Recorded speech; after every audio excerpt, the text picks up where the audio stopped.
In his 90-plus years on Earth, Bernard Lewis has learned to take the long view of history, and in doing so, he has a warning for America and the West.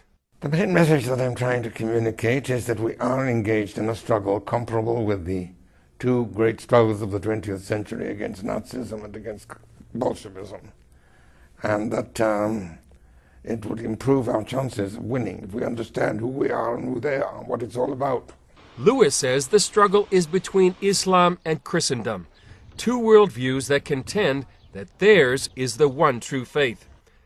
And while millions of secularists in America and Europe fail to see that they're actually involved in such a conflict, the nature of the fight is crystal clear for radical Islamists like Osama bin Laden. And where you have two religions with the same self-perception, the same sense of vision, the same historical background, in the same geographical area, a conflict was inevitable.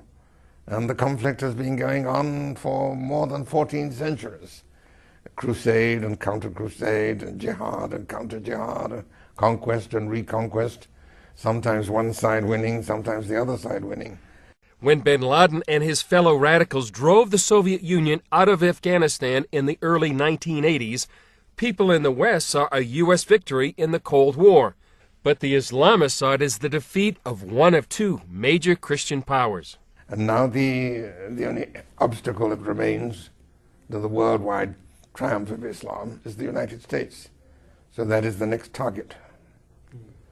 And that is very clear. Many Americans compare the war against radical Islam in Iraq and elsewhere with the Vietnam War. But Lewis says that's the wrong way to look at it. The difference is that the Vietnamese did not follow us here, except perhaps as refugees seeking asylum. These people will. I mean, they were already here before this happened. And if you look at their writings, particularly those of Osama bin Laden, but not only his, this is perfectly clear. They see this as the final stage in the cosmic struggle between the true believers and the unbelievers and the misbelievers.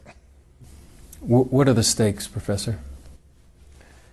The survival of our civilization.